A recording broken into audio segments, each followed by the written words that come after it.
Okay. That's right. Well, today we're talking a bit about austerity, which is a topic which was very, very big last year and almost disappeared from the agenda this year. But it's one of those things where contemporary issues really make for a lively topic, because this was the absolute focus of the Cameron administration and Osborne's budgets a year ago, and then bang after Brexit, that went disappearing, and now we've got Trump in America talking about running huge, using his favourite word, huge deficits and cutting taxes, which means in likelihood an extreme expansion of the budget deficit. So in some ways I'm looking at this in a retrospective way, but it's also something you'll need to think about yourselves, because a lot of criticisms are going to come of both the budget, which I think was handed down today, which is abandoning the austerity target, and the what's going to happen in America as well. People are debating what's going to happen with Trump. So it's very, very widespread. But as of a year ago, this was the absolute obsession of the Cameron government, to reduce government spending as a percentage of GDP, and it was seen as being something which was going to be good for the economy. And that's been, when you look at it, this is a theme which you'll find in all politicians all the way through from Thatcher on. In fact, the only politician I can think of in recent times has actually come out and said he was going to not try to run a budget surplus at some point. In fact, said he's going to try to run a budget deficit, was Trudeau, who's the new Prime Minister of Canada. That's precisely what he's done, is put in a budget which has about a 3% deficit. Now, if you look at this, this has really been a hang-up of economics for a long, long time, and it's worth you thinking, why is there such an obsession with economists in general to target running a government surplus and reducing the size of the government spending?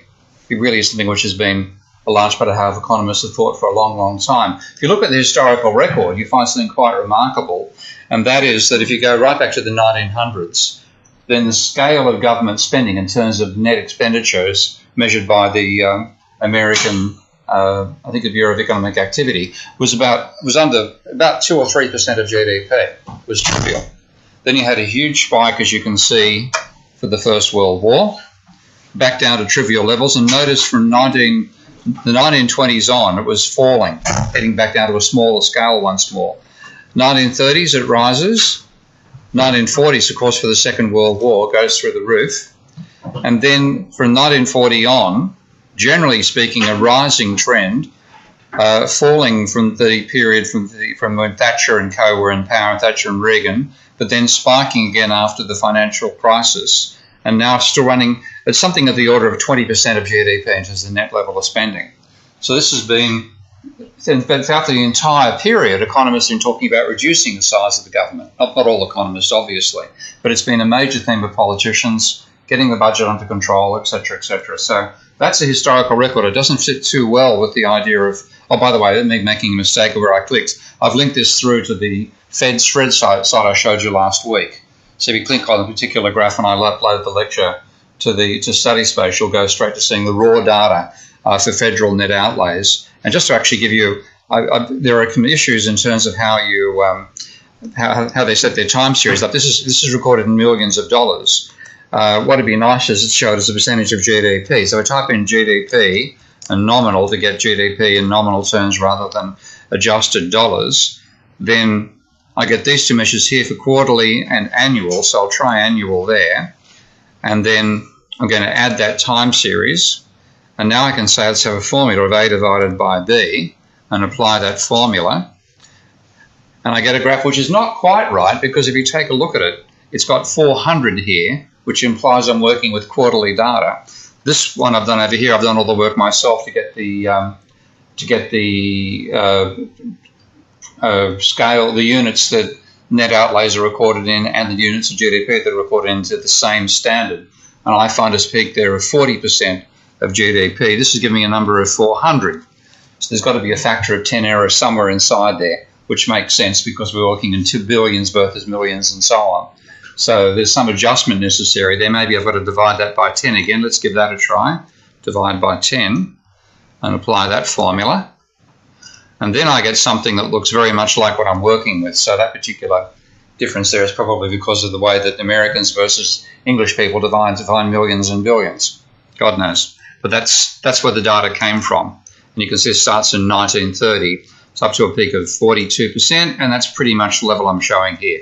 Okay, so you do click on those links there. And as I said, the FRED is a really useful database for putting together essays and getting data to support any argument you might make in your logical thinking. Now look at the period there. You've got this period of Reagan's administration in America, and this is American data, with a falling level of government spending compared to the previous trend, but not much of a fall.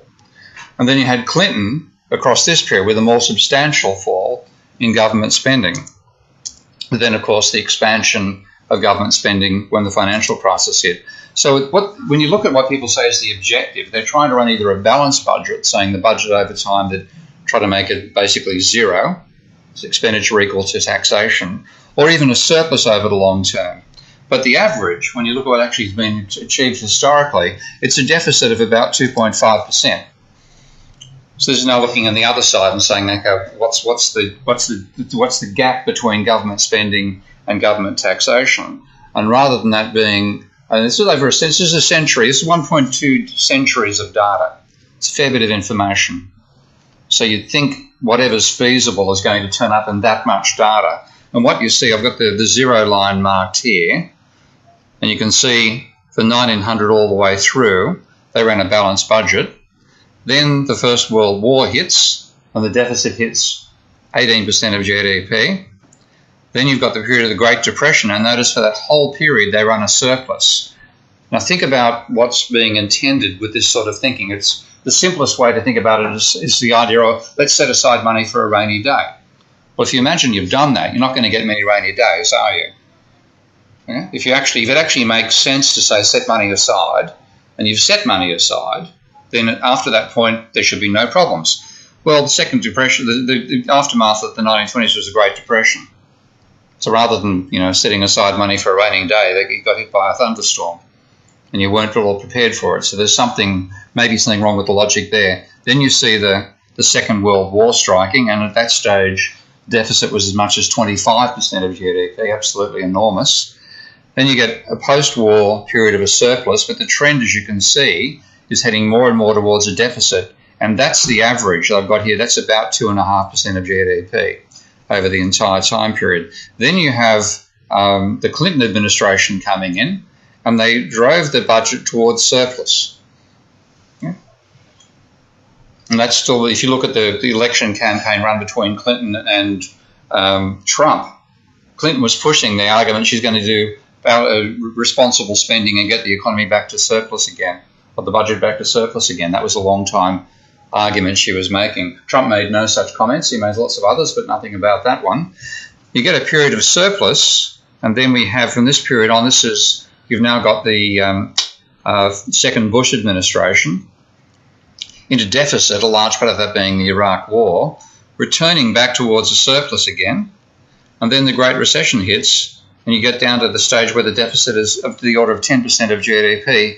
Just to compare, the Great Depression, we talk about during the Great Depression the government running what they called the New Deal, which was a big, large-scale government project. There are various things like the Hoover Dam that most people are aware of, the Tennessee electrification project where they provided electrical infrastructure for the whole of Tennessee, huge-scale projects.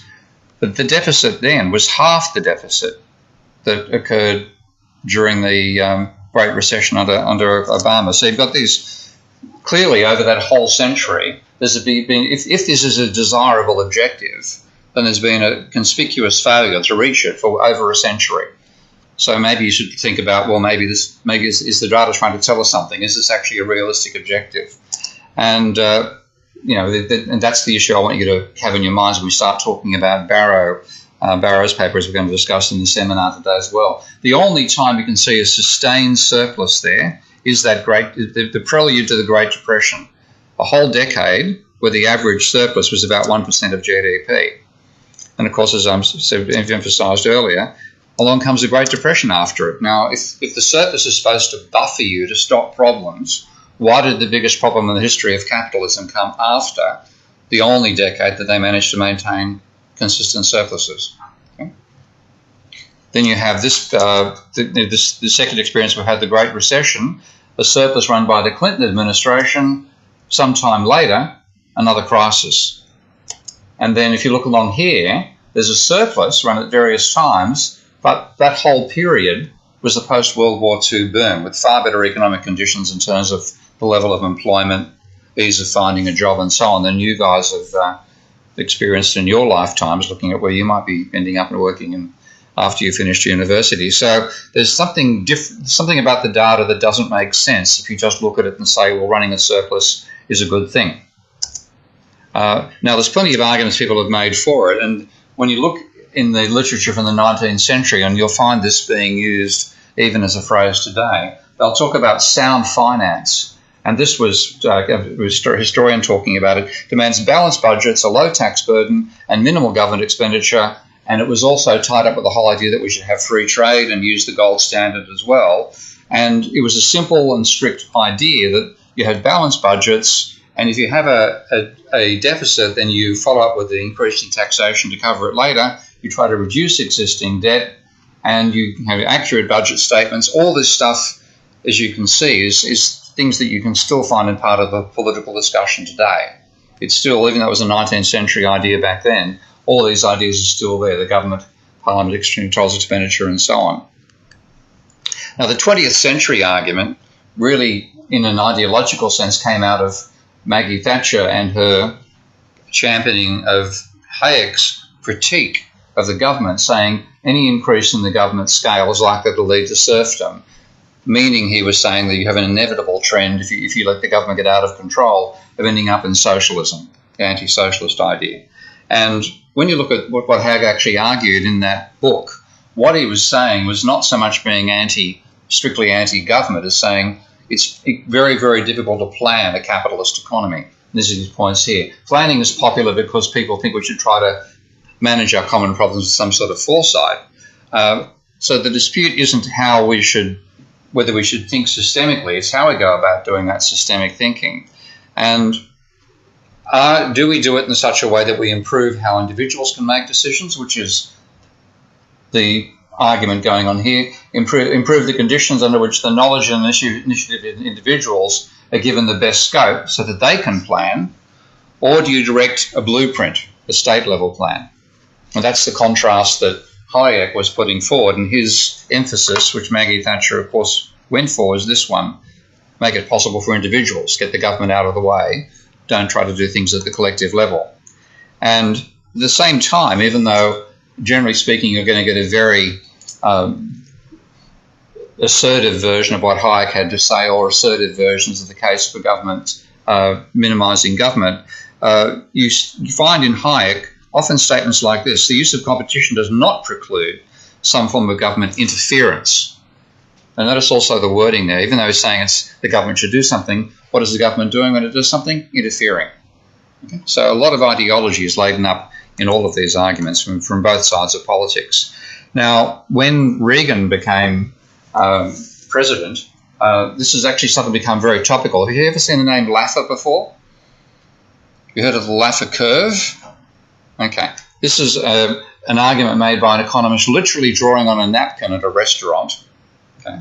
The argument that there's some optimal level of taxation where if you have taxation beyond this optimal percentage rate, you actually get less tax receipts because the taxation beyond that point reduces GDP more than it increases revenue. So he drew this curve. Now, this is a couple of empirical attempts to work out what the curve might be, and these are using various production functions and so on to work out what output is as well. But saying that might be the maximal point with one particular theory, another maximal point down here, and he's saying if you reduce the taxation level, if the taxation level's out here, you'll actually increase revenue by cutting the tax rate.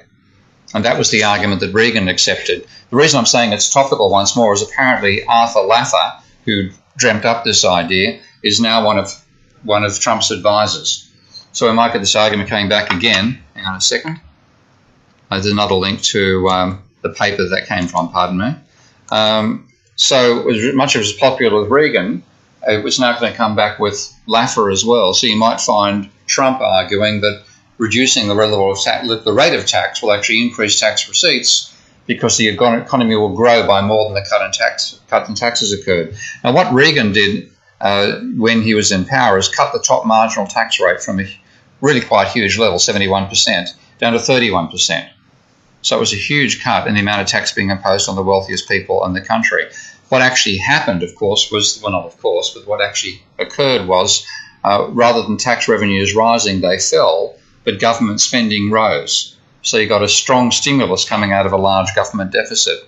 Now, if you look at the Swedish Central Bank in the 1990s, the Swedish Central Bank is one of the places responsible for the invention of the so-called Nobel Prize. So they're quite strong on a conservative approach to economics in general. But they had inflation rate of 2% from the 1830s to the 1960s. It then rose substantially, and the central bank itself blamed this on the level of government spending and said they were going to reform the tax system during an economic crisis, and then they had a 5% fall in employment, a 13% rate of unemployment, basically a serious economic problem. Their response was to say we have to reduce government spending, because when the crisis hit, you had a level of the budget deficit hitting 12% of GDP, similar to the level you saw that the Americans had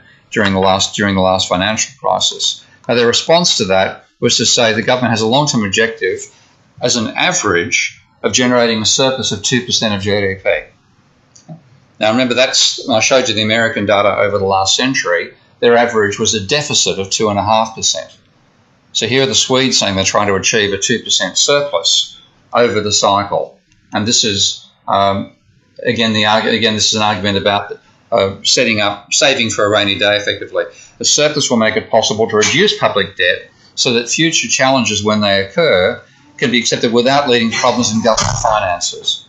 So this is the mindset that a lot of economists have. And what actually happened? That's what they were trying to achieve in 1998. What actually happened? Well, government debt did fall for a while. So this is looking at government debt as a percentage of GDP. So it started at 65% in 2000. It fell to 50% in 2006. And then after the financial crisis went down to 35%. So they appear to be achieving what they were aiming for. But then from 2012 on, it rose once more. So they weren't particularly successful. They were reasonably successful in trying to reduce the level. But when you look what they were trying to achieve as well, they said they were after a 2% surplus. But in fact, which would have meant, if you look at the change in government debt every year, it should have been minus 2% when you divide by GDP. In fact, it was plus 0.5%. Looking at the debt to GDP change, it only fell in absolute terms between early in 2000 and then between 2006 and 2008. So the level of debt was rising. Why do you think the actual ratio fell?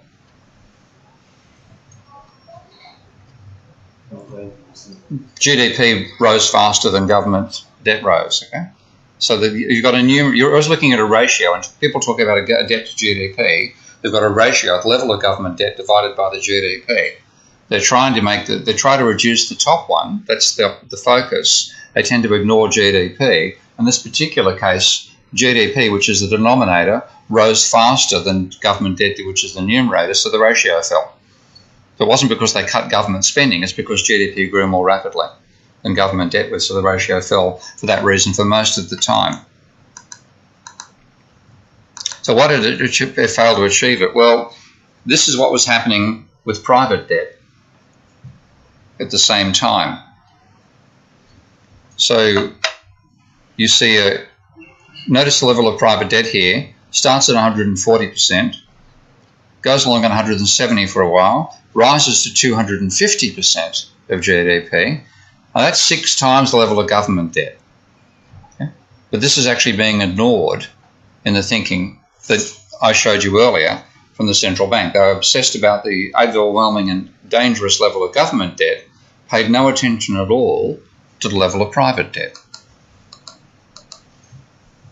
So it's 5 times. This is looking now at the ratio. There's the blue line is the one the government was obsessing about, reducing the level of government debt. The red line is one they didn't even discuss, which is the level of private debt. And this is common. If you look at what's happening in terms of the debate in Parliament right now in England, it's all about reducing government debt Any idea what the level of government debt is, roughly? It's about 100% of GDP. What do you reckon private debt is? Any ideas? About 170%. So again, why the focus upon government debt? Why ignore private debt? Now, when you look at the change in debt, you find that the change in private debt was many times larger than government debt. For a start, government debt's smaller. Okay? So if you look at the change in one versus the change in the other, and private debt's 5 times as big as government debt, it's more likely to have a larger change as well. But in fact, the changes were larger still. And what you find is there's a negative correlation between the two. When one rises, the other tends to fall. So this is looking at Swedish debt to GDP ratios, and you see that the blue line is the government debt level. The red line is the change in the blue line's the change in the government debt level. The red's the change in the private. They are fairly strongly negatively correlated. When there's a huge increase in private debt, government debt falls. When private debt starts to fall, government debt rises. So they tend to work in opposite directions. But this has been, again, there's no discussion of this in the Swedish attempt to understand what happened with their economy. Now, what you also find, this is looking at Swedish data, and I'll find a much stronger example for you with English and with American data. There's unemployment tends to fall and private debt's rising. In that particular case, the correlation is minus 0.45. The unemployment data there's not seasonally adjusted, which is why it's so spiky. If I had seasonally adjusted data, the correlation would most likely be higher. So what you have is a relationship. Falling private debt leads to rising unemployment. Rising private debt leads to falling unemployment. What about with government debt? Well, you find, and this might be where some of the thinking comes from about the need for sound finance, the correlation is positive. In other words, if you have rising government debt, you have rising unemployment. Falling government debt, you have falling unemployment. You know the old classic cliche you've got from your stats lecturers all the time, that correlation doesn't imply causation. Okay? What's the logic behind that argument? This is correlated. So you might, yeah. There's high unemployment, there's more spending on welfare. So which direction would you say the causation is in? Unemployment to government spending or government spending to unemployment? Unemployment causes higher. Unemployment causes government spending. So what you've got is a potential causal relationship. The direction could be from unemployment to government spending or government spending to unemployment. So the correlation doesn't let you decide that. But there's one other thing about the correlation is not causation argument that matters, because you might get correlation between two things, but they're actually both correlated to something else, which is actually the causal factor. Okay? So you're looking at this, you might say, well, unemployment causes government spending, but what causes unemployment? Okay?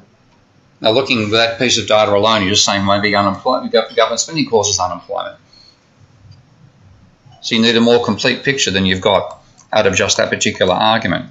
Now, the modern argument, which is now pretty much dead, but it dominated the last 10 years in various ways of official and mainstream economic thinking about how you handle the financial crisis. One idea that came forward then is called expansionary fiscal austerity. And that was put forward by a lot of conventional economists as a way of ending the economic crisis that began in 2008. And the argument was that if you have a reduction in government spending, which they were arguing for, they claimed that would actually have the reverse causation of what we were talking about a moment ago. They said if you cut government spending, there'd be a more than offsetting increase in private spending. So their argument was you could cut the government spending levels and actually increase private spending and therefore make the economy grow faster. And this is why I raised the idea of reading that. Who's read that to you, the article for Barrow that I gave you to read for the tutorial? Had a look at it? Somebody? Okay. His argument was that budget deficits don't change total spending. He argued pretty much that if you increase government spending, there'll be a reduction in private spending. So one cancels out the other. That's the idea called Ricardian equivalence. So we'll talk about it in the tutorial today. Now, I think there's frankly delusional thinking going on in that paper. I'm not going to be held back in saying why I think it's delusional, because one of his main arguments to say that, to counter people's arguments against his idea, was that if people get a government deficit today, they'll save for the future, even if they're not going to be alive when they think the future taxes are going to be levied, because they're doing it so that they can pay their children or their great-grandchildren bequests so that they can pay their future rate of tax. So this sort of idea about families, households capitalising the entire array of future taxes and thereby planning with an infinite horizon. Okay? I think that's just crazy. But that's the type of logic that was the foundation here, to say that an increase in government spending will be countered by a fall in private. So an attempt to stimulate the economy through government spending will fail, because that will just mean the private sector spends less, government spending takes its place, but there's no increase in demand coming out of it. A guy called Alesina, who was popular for quite a while, he's not quite so popular now, went even further, and he said that he was actually trying to reduce government debt to GDP, and he argued that a surplus actually stimulates the economy. So rather than one counteracting the other, he said that a government running a surplus will stimulate the economy. Now, that's the opposite of the Keynesian argument that was dominant back in the 50s to the 70s, that government spending stimulated the economy. So his logic was very similar to Barrow's. He had what he called a representative Asian model of the economy. Have you seen that term before? You haven't actually done this in macro yet, I think, but you will at some point. And he said, this is the argument, taking some quotes out of it. We consider a closed economy, so no international trade, with atomistic individuals who can be consumers, workers and voters. That's okay. He said, now, this is the intriguing bit. They are all born at the beginning of period zero and they have the same time horizon. This mouse drives me crazy sometimes. Pardon me, I don't know why. I've got to get myself a new mouse. Okay, where did I get to?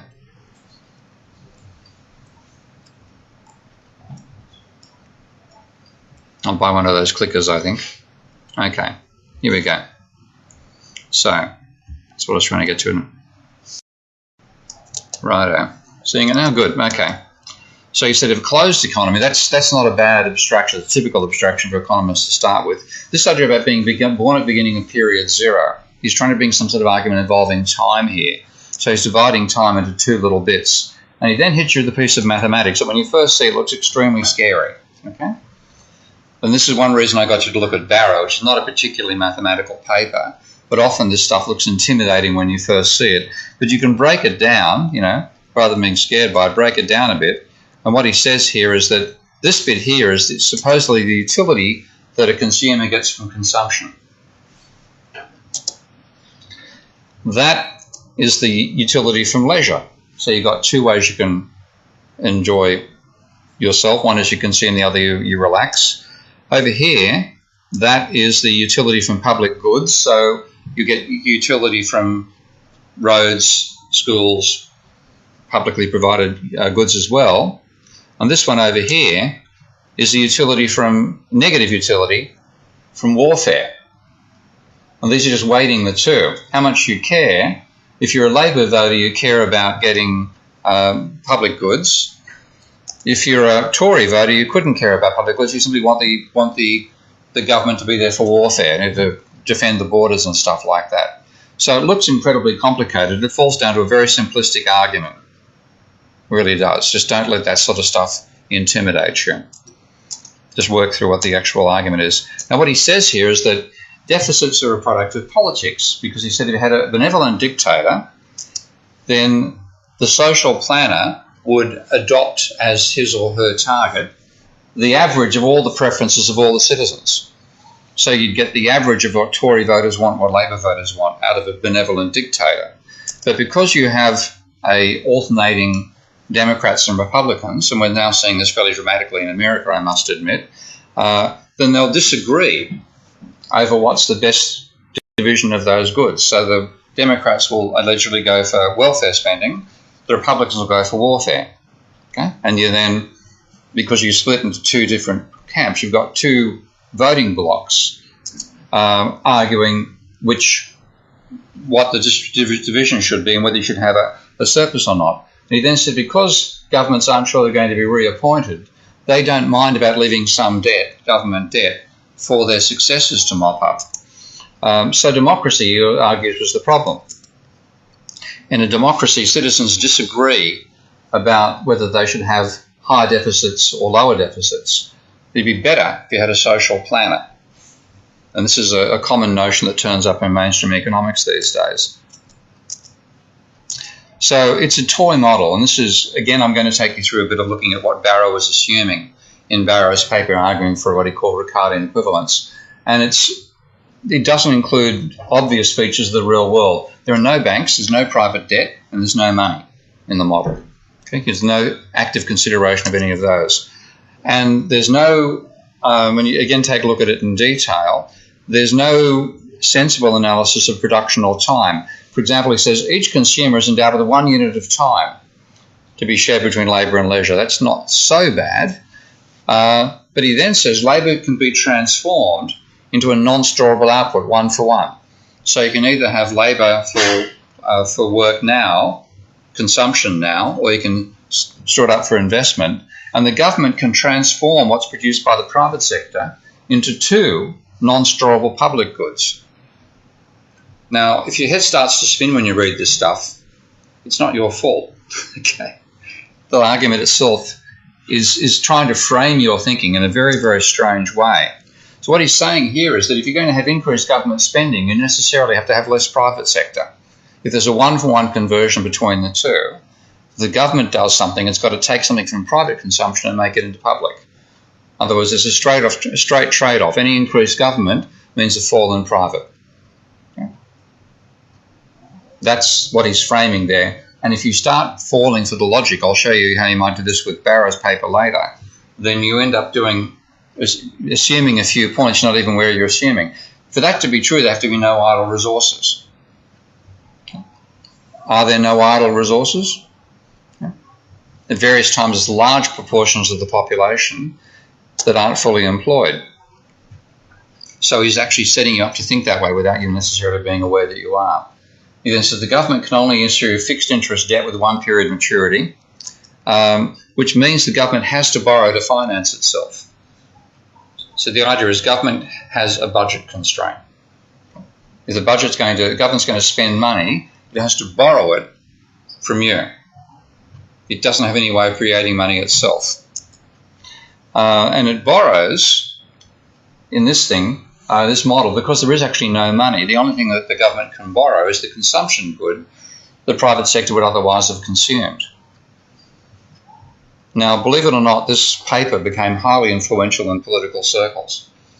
Not because of the logic, I think, but because of the conclusion it reached, that it was good to run surpluses. So he argued that if you have a government debt, you necessarily reduce government services because you've got a tax to pay the difference. And if you have a fall in government spending, you necessarily get a rise in private spending. So the private sector, if the government spending falls, then the private sector increases both leisure and output. So the whole thing is setting up a strong antagonism between what the government does and what the private sector does. And it's much the same as the Ricardian equivalence argument, but adds additional beliefs that because politics is there and you're swapping between Republican and Democrat, and one party knows if it loses election, the other party has to wear the consequences. What he's saying is rather than getting some equilibrium level of the government debt, you actually get government debt that's too high because each party's happy to leave debt for the other.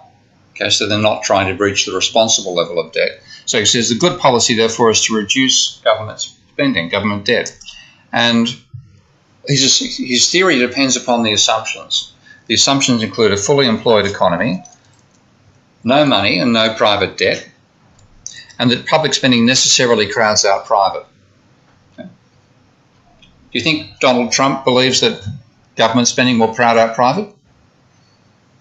It's hard to work out what he believes, but clearly I think that one he doesn't, because he wants to put a huge infrastructure program in there. And he clearly believes going to government spending will stimulate the private sector. That's the other alternative perspective.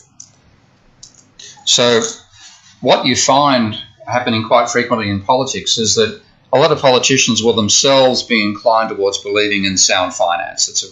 It's widespread through not just the Tories, but also through the Labor Party here. And in America, it's widespread through both Republicans and Democrats as well. So what they think is they'll hear about an academic paper, they'll read a newspaper summary of the paper, and the newspaper will gloss over the way in which the academic reached his argument, and they then think it supports their basic idea of sound finance, saying the government should run a surplus. Now, Alesina followed up by doing some statistics of what happened when government cutbacks occurred. And of course, in doing the stats to analyse his argument, he left out what his own argument didn't include. He didn't include private debt, and he didn't include money itself. And he just looked at what happens when you have a change of government spending and GDP growth. And he said that cutting government spending stimulates the economy. Now, remember that Swedish stuff I showed you at the beginning? You had a period of the government debt falling. At the same time, there was a huge increase in government private debt. Now, maybe the private debt stimulated the economy while the government was cutting. Because he left that particular causal element out, all he saw was when the government spending fell, the economy boomed. Okay, so there's the problem of leaving out the causal argument, not having a complete argument. So he's saying here they're arguing for increased spending, as that'll speed up the recovery. He says the argument might be exactly backward. History shows that cutting spending in order to reduce deficits may be the key to promoting economic recovery. Now, that summary is what politicians saw. They didn't see the logic lying behind it, and they didn't see that the argument might be complete. So, writing back during the crisis, he's saying that the risk of renewed recession might come not from the spending cuts, but from the sovereign debt overhang. So, a large part of the pressure that the euro imposed upon Spain and Portugal, and Greece and Italy and France and so on to cut their government spending was supported by this proposition that cutting government spending would stimulate the economy. Now, when you look at, he's in looking at America, he said that the stimulating effect from a government surplus, government deficit, is quite small. So saying if you spend an extra $1 of government money, you might get 50 cents more GDP out of it. Okay, that's the type of proposition he's putting across there. So he said, what then happens is, if you're going to stimulate, and this is again an argument you'll find that it's in Barrow as well, the argument that, I think my mouse has died now, pardon me, stimulus spending means tax increases must come in the future. So again, this idea that a budget deficit now means you have to have a surplus in the future, extra taxes. So, and again, he's making a proposition, a political proposition in this sense, that large cuts in government spending lead to expansions, not recessions. So how can they be expansionary? Well, he says if you have tax increase now, that's telling you won't have taxes in the future. So you don't need to save money to pay future taxes. And therefore people are willing to spend if they think taxes are going to be limited in the future. Okay, that's the type of logic lying behind this argument. And he then champions Europe and says, well, Europe seems to have learnt this, but fiscal policy in America hasn't. So effectively, before we actually saw the history of the last 8 years or so, he's saying that Europe has learnt the lesson. It will therefore cut government spending, and therefore the private sector will spend more and the economy will grow. Whereas the Americans are being irresponsible and running deficits, and therefore the private sector will save money and the economy won't grow. That's the argument made about 8 years ago. So what he's got, if we're now looking back on history, this argument's been shot out of the water because Europe did fiscal consolidation. They tried to cut government spending. Unemployment in Europe is running twice as high as America, where they ran deficits. Okay. So the empirical argument has been fairly strongly slaughtered. But he appeared to get a good argument out of what is clearly a bad theatre. Well, what he's doing, for a start, is ignoring the private sector. He's ignoring the private sector can borrow money to finance its spending. And he's only considering a change in government spending and the level of economic activity. And he's saying there's a causal chain from government spending to economic activity. So the government cuts spending now, there'll be more economic activity in the future. Well, this is now looking at the American situation, and you find an extremely strong correlation between change in government debt and the level of unemployment. So that's what you're looking for. If that's what your model tells you to focus upon, you find this very strong correlation and say, well, obviously, when there's a government deficit, there's therefore high unemployment, so maybe if we don't have a government deficit, we'll have lower unemployment. That's right. What I've done here is I've turned things upside down, by the way, to make... this is actually the normal way around. So 0% unemployment down here, 12% up there. That's the blue line. The red line's change in government debt. They track each other very closely. And, of course, what's the causal sequence? He's arguing government spending, increased government spending means people don't spend as much, therefore there's more unemployment. That's his causal argument. But the one that he's ignoring is what I've been talking about in this lecture, and that is the role of private debt. When you look at change in private debt, you find that there's a stronger correlation still between change in private debt and unemployment, in the opposite direction. So if private debt is falling, let's take it's stronger again from 1990 on. If debt change is falling, so the rate of change of private debt falls, unemployment rises. If the rate of change of private debt gets higher, unemployment falls. And you get this later stage here. You can see just how strongly negative the correlation is. Rising private debt means falling unemployment. Falling change in private debt means rising unemployment. Now this particular piece of data was left out of Alesina's logic and left out of Barrow's logic completely, and I want to take you through why they matter a lot more than Alesina and Barrow realised when they're arguing for fiscal austerity, because the alternative explanation comes from Minsky, and that is that a high change in private debt, when you've got a high level of debt as well, means that that expansion in debt is a major source of spending. So if you have a rising level of private debt, that's going to increase demand and income, and that'll drive unemployment down. The falling unemployment, and this is where the reverse correlation comes in, means that taxes rise and spending falls. So the increased economic activity is what drives the government into a surplus.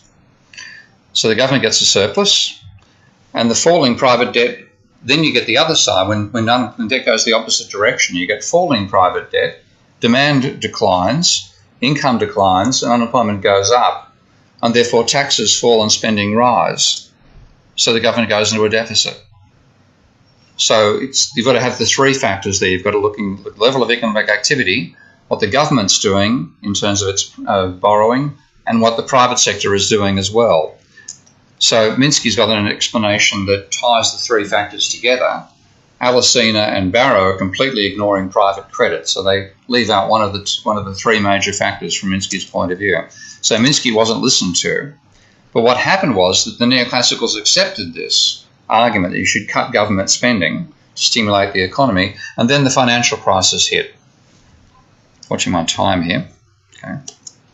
And initially they accepted, they went into panic mode first of all and spent like crazy.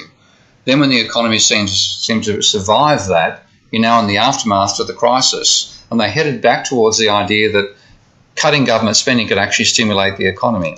So my favourite example here is Olivier Blanchard, who was chief economist of the IMF in 2010, and he accepted a lot of this mainstream stuff and was defending it after the financial crisis. And as part of his defence, he said that you shouldn't throw out what would be just because we didn't get the financial crisis right doesn't mean you should reject economic theory. Don't throw the baby out with the bathwater, so he says. And then he said a whole range of even after the crisis, a whole lot of mainstream thought still must hold. So he said, for example, we have to aim for stability in output and inflation. The natural rate that the economy reaches, the natural rate of unemployment, that still holds. You shouldn't believe there's a trade-off between unemployment and inflation.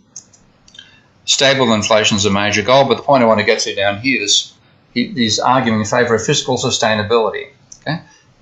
Even after the crisis, he's still saying what you have to try to do is to get that government deficit down, and that's the main focus they had. Now, what actually occurred, and I'll give him credit here, in analysing the data, looking back, what he found was that cutting government spending had a far more drastic impact on reducing demand than he thought it did. He said that stronger fiscal consolidation, so cutting the budget deficit, had a lower growth rate than they thought it would. So rather than cutting government spending, boosting the economy, or at least having a small negative impact, they found it had a large negative impact. And he tried to rationalise this. Remember I mentioned fiscal multipliers earlier when talking about Alesina's ideas. He was saying that the fiscal multipliers are quite small. So if you increase government spending by $1, you might only get 30 cents additional spending. What Blanchard found here was that for every dollar cut out of government spending, aggregate private spending fell by $1.70. So there's a very large negative impact on the economy by cutting government spending during a crisis. And in fact, it says fiscal multipliers, fluctuate from near zero in normal times. That's the argument that Barrow and Alesina both had, that changing government spending had no impact upon the economy because an increase in government spending meant a fall in private spending. Here he's saying it looks like it's 2.5. So if you cut government spending during a recession, you're going to get 2.5 times as much of a fall in private spending.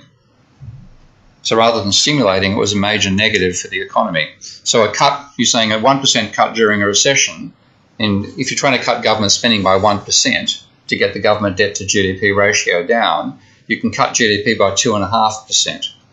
So then you've got your numerator and your denominator. You're trying to reduce government spending by reducing the numerator. What happens is the denominator falls 2.5 times as fast. So your ratio can actually get worse. In that case, therefore, if you actually cut spending, you can end up increasing your debt to GDP ratio. All right, let's take a bit of a break there and come back in about 5 or 10 minutes and keep on going. So this is the empirical result that Blanchard actually got, that he advocated cutting government spending, consolidation to get ready for the next crisis, and in fact found for every 1% cut in government spending, GDP fell by 2.5%. So he rejected the idea of expansionary fiscal consolidation after that experience. And when you look at it empirically, this was one of the charts in the paper, he had a look at just what the forecasts of fiscal consolidation was going to be against how much the growth estimates were wrong, just what would happen. So the biggest contraction was Greece, which cut its spending by 5.5%. Now, the argument was this is going to stimulate the economy. In fact, what happened was, by having that 5% cut in spending, growth ended up being 7% lower than they thought it would be. Okay? So their estimate of where you get to is wrong by 7% in terms of the annual rate of growth. It's huge. That means like rather than +3, it was -4. That's quite a large change. On the other hand, Germany actually had a 2.5% increase in spending. Now, according to the analysis that Blanchard did at the time, that would have meant a fairly dramatic decline in spending in GDP. In fact, growth was 4% higher than predicted. So when you look at that difference, they had a huge error in saying that cutting spending was going to be positive. The countries that cut spending had a huge negative. The countries that increased spending had a huge positive.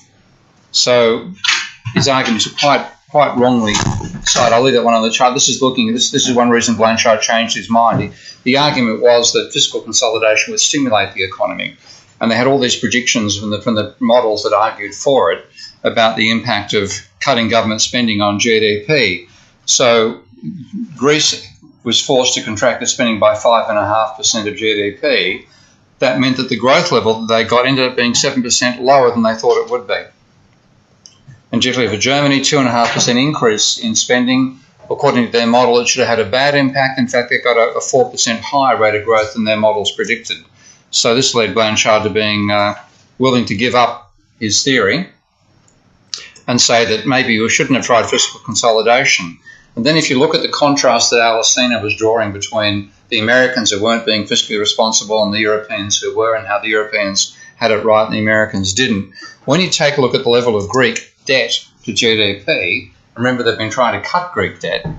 In fact, it rose quite substantially after the crisis. You had, when fiscal consolidation got really imposed heavily, the debt ratio rose. On the other hand, the Americans had a lower level of debt to begin with, admittedly, found that who didn't, and they weren't trying. There was various political arguments in Congress to try to. Pardon me, I've got a phone call coming from one of my PhD students. Hang on, no, it's good. No, it's not. But I've got to say no. Hang on a second. Pardon me. I had to leave it on because I've got a PhD student saying I have to get a document shortly.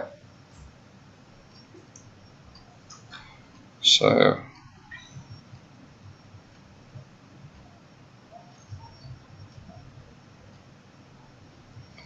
Okay, I've got to leave it out for Tim to turn up. So, the attempt to control the budget deficit and reduce government spending which was imposed on Greece led to an increase on the debt ratio, ignoring, not because they wanted to, but the Americans. Did you see the discussions in America, what they called a fiscal cliff?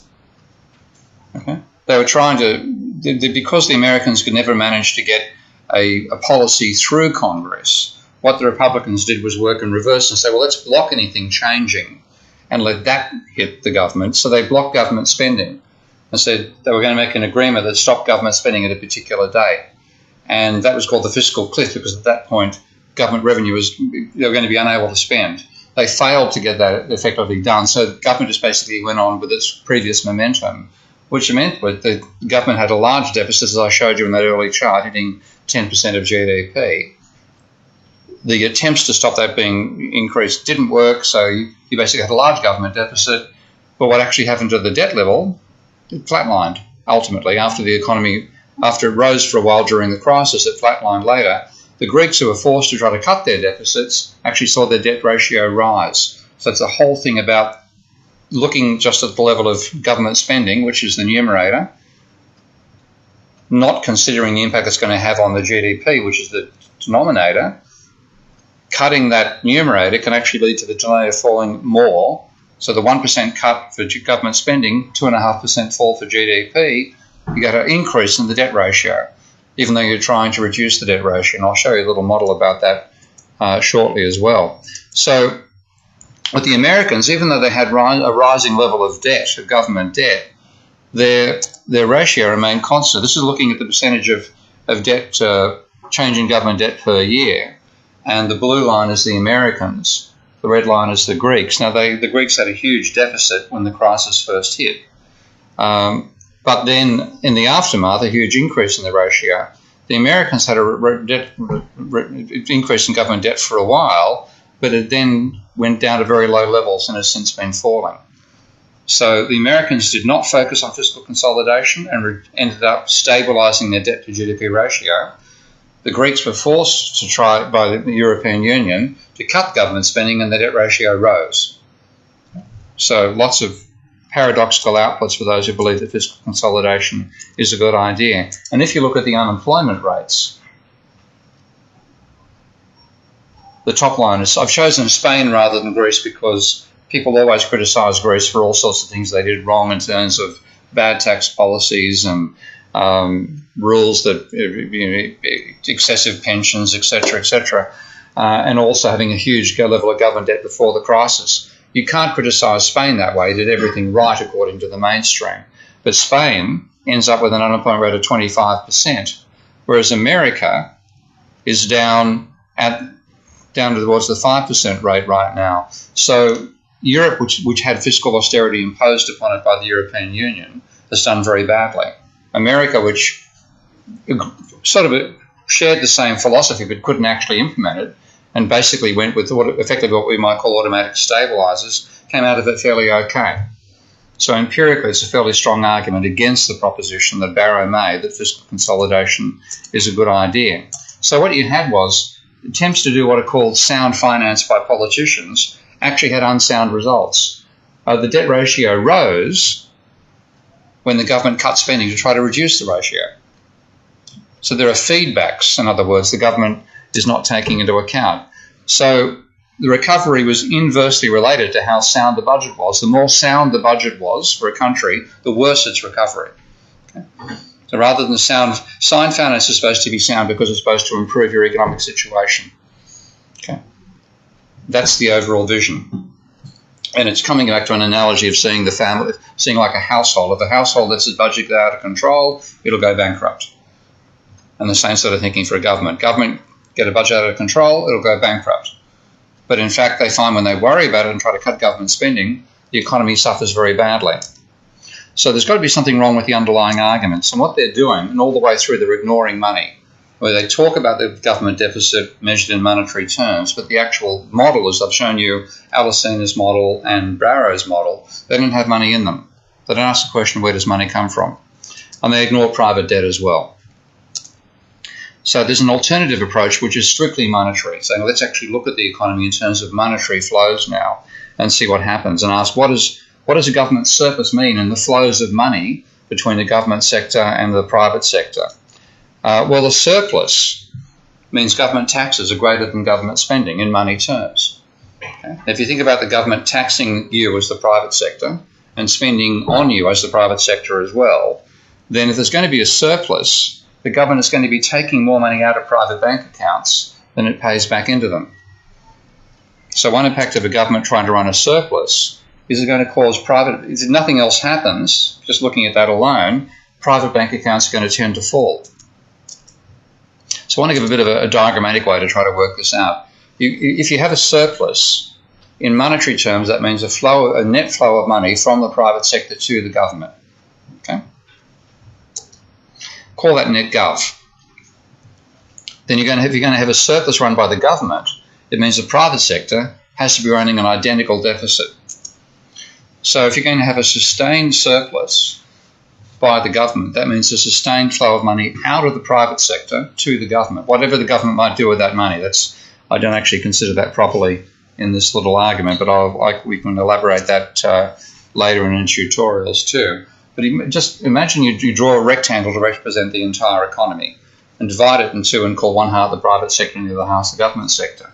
But if the government's going to run a surplus in monetary terms, which we're calling net gov, the private sector has to have exactly the same deficit. Okay? So the increase in money on the government side has to be matched by a fall in money on the private side. Okay? There's got to be that net flow, and that's the idea of doing sectoral flows, dividing the economy into sectors and then looking at flows between the sectors. The flow out of one sector must be a flow into the other. You've got to define your sectors carefully, but that's the basic logic there. And there are secondary impacts that I'm going to look at later, but the primary impact of the government running a surplus is to take money out of the private sector. Now, I don't think if you think about politicians, most of them don't even realise that's the impact of them running a surplus. Okay? They think they're going to save, and they don't think it has any impact upon the private sector's capacity to save. Okay? But in fact, one causes the other. So let's say what happens if the public wants to keep its bank accounts constant? So the government's taking money out. There's more taxes than there are government spending. Therefore, the government being a net flow of money out of private bank accounts, how does the public sector keep the amount of money constant? Where can you get more money from? So where would the government's taking money out of your bank accounts, where can you get money from to replace it? Borrow it. You can borrow it from the banks, or you can make an export surplus.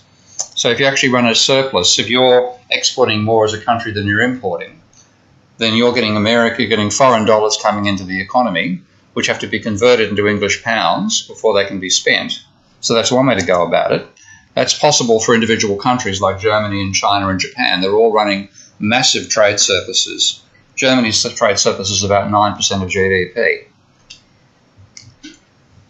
So every year it's getting more money in terms of euros coming in, 9% more in euro terms than it's spending out the other direction. China and Japan are about the 3 or 4% mark, I think. Now, that's not possible for the entire planet because one country's export surplus is another country's deficit. Okay, so you can't all do that. Or you can borrow money from the banks. So that means you have to look at the private sector and divide it in two and say that there's both the private non-bank sector and the private bank sector. Now, if the government, imagine government taxing is falling just on the private non-bank sector, just to simplify our thinking. We can include them charging taxes on the banks as well. But if the government's taxing more than it's spending, so you've got money coming out of private bank accounts, then to top those bank accounts up, one way to do that is for the private sector to borrow more from the banks. So we've got to divide that rectangle in two now and have a private bank sector and a private non-bank sector.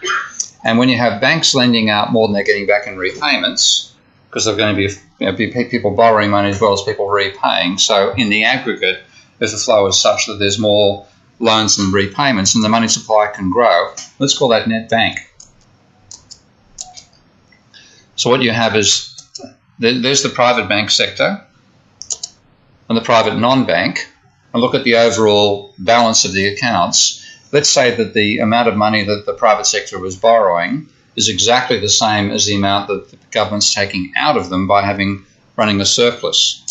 So what you can have in that situation is that there can be balance overall if borrowing from the banking sector is equal to the government level of surplus. What's going to happen to private debt in that situation? It's going to rise, isn't it? Okay, because to actually have that flow of money coming in, your debts of the banking sector are rising. So for that flow to match that flow, you've got to have the private sector borrowing more money from the banking sector and therefore getting more in debt. So that's the catch for running a surplus.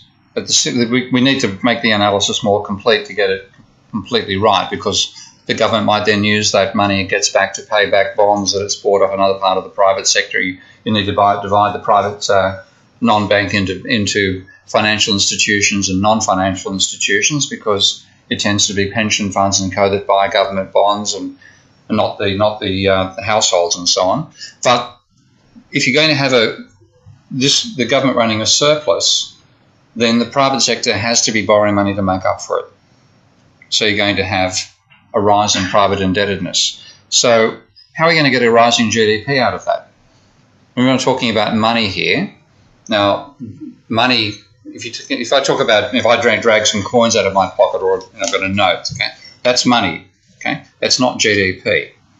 For this to be income, it's got to turn over, okay? You've got to have a turnover of money. So the amount of money times its rate of turnover is going to be the GDP. So if you're going to have a constant money supply, which we've got here, so I'm saying that the borrowing net bank is equal to net gov. Okay. So how do you get growth in that situation? Well, the only way you can get growth is that money turns over more rapidly. But one thing we've found empirically is the more indebted the private sector gets, the more slowly it turns over its money supply. So to get you growth, that turnover's got to accelerate. In fact, we find the opposite tends to occur. This is again another chart from Fred. For a while, the rate of turnover of money in America was rising. It went from, measured in terms of what they call, MZM stands for money of zero maturity. It's a statistical measure to say what the entities can you instantly use to buy something else. So it's a broader definition than just the money supply itself. There are other things you can sell straight away and liquidate and therefore buy something else with them. But using that measure, they found that if you divided the GDP by that measure, you had a rising ratio, rising turnover until 1980. But since 1980, and particularly during recessions, that ratio has fallen. It's fallen from 3.5 times to 1.5 times. So the rate of turnover of money has been slowing down.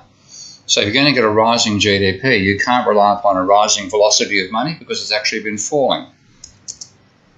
So if you have a government surplus in the situation where the private sector is borrowing as much money from the banks as the government's taxing it, therefore private debt's rising because of that, then the best thing you're going to get is no economic growth.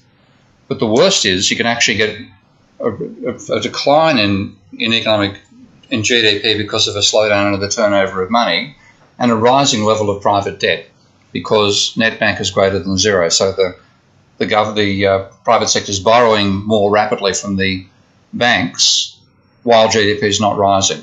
So therefore the ratio of private debt to GDP will increase in that situation. So how can you get a monetary growth? How can you get growth if you have a sustained surplus? Well, for that to happen, if you can't rely upon GDP to be turning over more rapidly, then you have to have private sector borrowing, bringing more money into existence and that turning over for that growth to occur. So in that case, borrowing from the banks, the level of private debt has to be rising faster than the government surplus. And that can enable because the public's borrowing money, then it's possible for the public to pay the surplus the government's trying to get and accumulate more money for itself as well. And you might get some growth coming out of that. So you now got there's a surplus now in the private sector. There's more money turning up here than has been taken out because net gov is negative, net bank is positive. That's the new money the private sector is borrowing from the banks. So you can get growth in that situation, but it requires a rising level of private debt. So to sustain that rate of growth, you've got to have debt rising more rapidly than GDP and faster than you would if you had no growth at all in that earlier instance. So a government trying to sustain a surplus can do it if the private sector is borrowing large amounts of money. And if you look at that, remember that chart I showed you for Sweden earlier, when the government was managing to pay its debt level down, you had an incredible increase in the level of private debt. Okay? So most of these occasions where you see the government running a surplus successfully, it's when the private sector is running a huge deficit by borrowing money from the banks. So if you try to sustain a government surplus, you're going to have a rising level of private debt coming out of that, and an economic crisis once the private sector stops borrowing.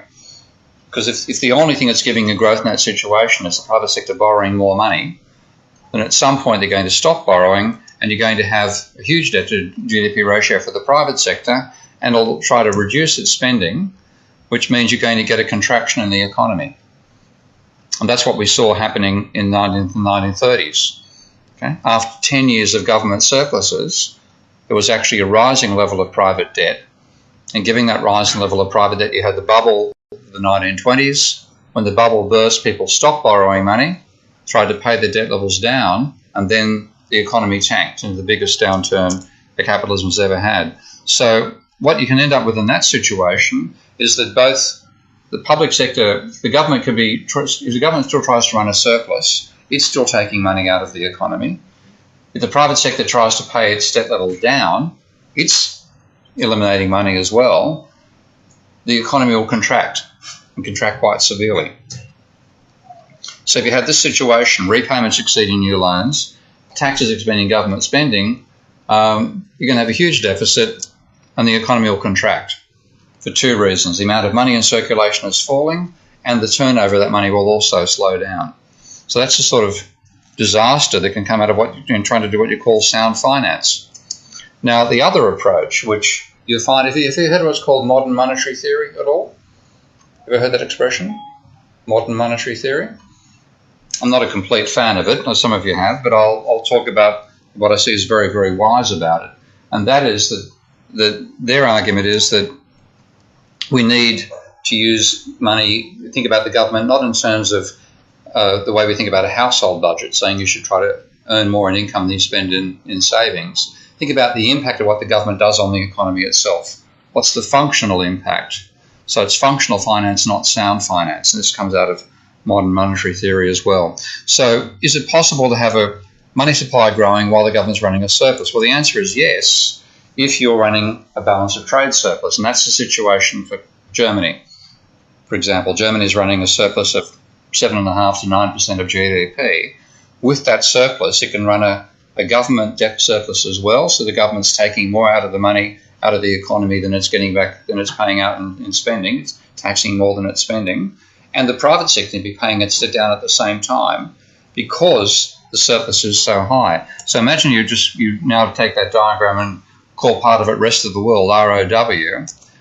Then if the receipts you're getting, which are your imports, are less than your spending from it, call that the net external situation, and whack that down the bottom, it's possible for you to have people paying down their private debt, the government running a surplus, if at the same time you're running an export surplus as well. So the net external, the rest of the world's in deficit to you. So that pretty much describes the German situation. With all that, the economy is growing. Okay? But it requires a very peculiar combination of an export surplus, from your point of view, which means the rest of the world's running a deficit with you, and the deficit they're running with you is so big that your private banks you can reduce your debt to the private banks, and the government can pay its debt down at the same time. That's a feasible combination, but not for everybody. So you find it happening with Germany, China, Japan, all the countries rating trade surpluses right now can feasibly do that. China's not. China's also running up huge private debt, but that's the only way that it's actually possible. You look at Germany, and this is the German data on private and government debt, and you find that since the early 2000s, since the formation of the euro, private debt's been falling in Germany. Now, government debt actually went up to some extent, and during the crisis it continued too. But the reason it could get away with that is because it had a rising government trade surplus over the whole period of the euro. I can include that in it. I'll actually whack it up, put that in a graph I'll show you during the tutorial. So, but notice also, here's the people who are obsessed about sound finance, saying you should reduce government spending, want to keep government debt levels very low. And this is the Maastricht Treaty target of 60% of GDP. Ironically, even with its emphasis upon paying down government debt and sound finance and so on, Germany only actually managed to stay below that level for about 1 year. Okay? So even Germany couldn't pull off this trick of what they called sound finance. Now, the reason it could get away with it to some extent is this huge surplus. And when you look at the debt change, the private debt was declining for most of that time. They were supposed to maintain a government deficit below 3% of GDP. Even Germany had a huge government deficit during the crisis itself. But they could get away with this balance because they had that huge trade surplus, which is not the case for other countries. So here's the trade surplus. And after German unification, they had a huge deficit for quite some years. But shortly after the formation of the euro, they went from a 2.5% of GDP deficit up to the 7.5% surplus. So that huge surplus of money coming in from the external sector let Germany do what it thinks is responsible finance. But of course, this is a global zero-sum game. If Germany's running a 7.5% surplus with the rest of the world, then the rest of the world's in deficit to Germany for 7.5% of the German GDP. So there's no way around that. So we can't duplicate the Germans. So you'll get a lot of talk from Germany about sound finance and how the rest of the world should behave like Germany. And I got this cartoon done by Miguel Guerra, who's a good friend and a brilliant cartoonist. Because if you look at how Germany was berating the Greeks, they were saying, you're running a deficit, we're running a surplus, why can't you be like us? Well, the basic point is when you're looking international trade, you're on a seesaw. If one country runs a deficit, another must be running a surplus. There's no way around it. And of course, most of that money that's being paid to the Greeks is actually being used to pay the debts the Greeks have got to French and German banks. So a bit of a critic of the way in which Greece has been treated by the euro. If you enjoy those cartoons, by the way, there's some more linked to Miguel's cartoons there. So if you look at what's sustainable, what actually works for an economy, if you're going to have a growing economy, you need a growing money supply. No economy on the planet has grown for any sustained length of time while its money supply has been falling. So how do you get that happening? Well, there's several ways. the private banking sector lends out more than it gets back in repayments. That creates money. So you need, and it's in inverted commas about them running a deficit.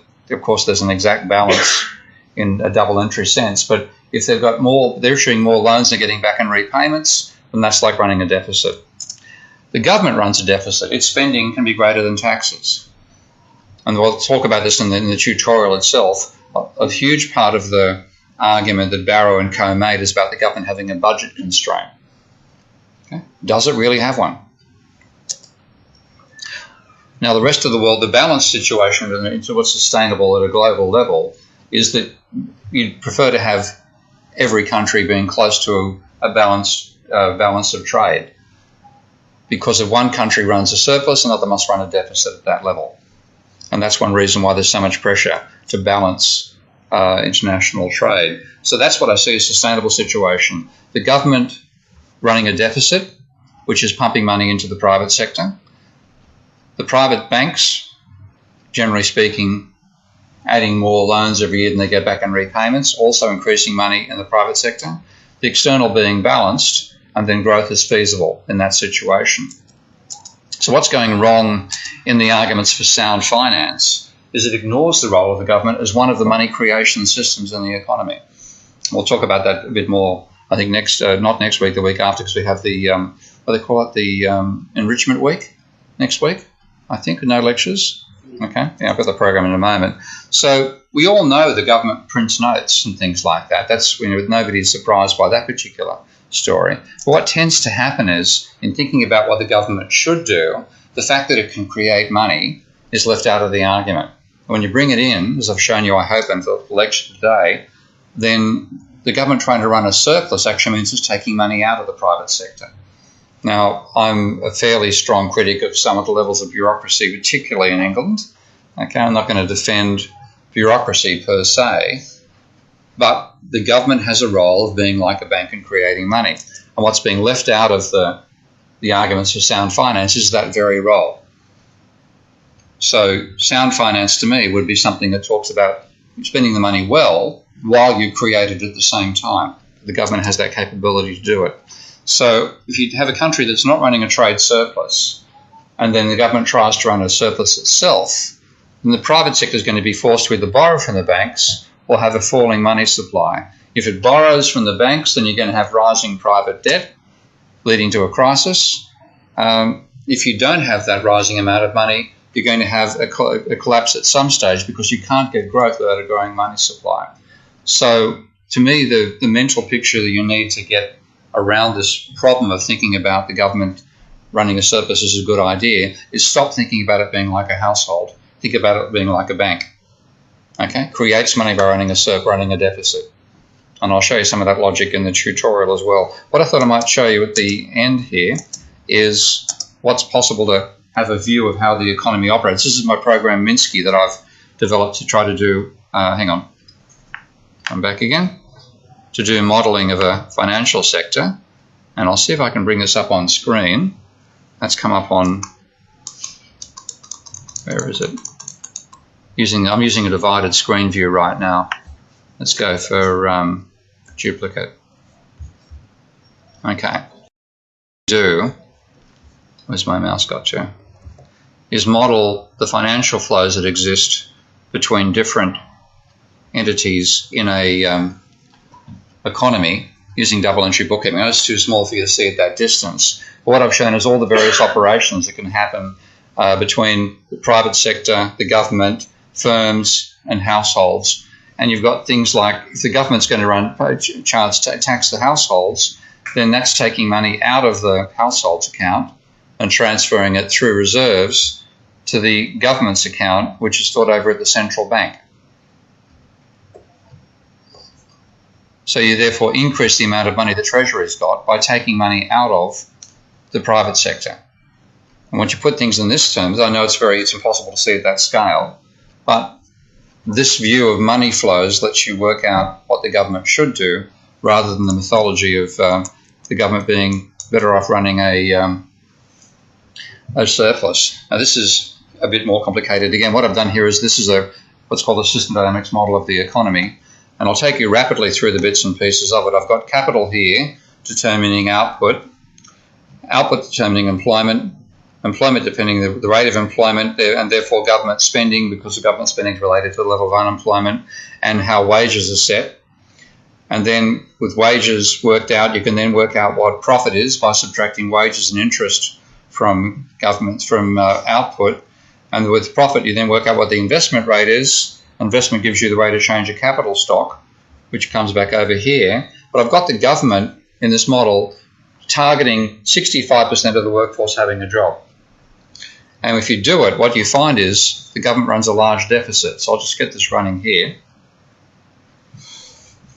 I've got my wrong levels inside here. What have I done wrong? No government. Okay, let's turn the government on.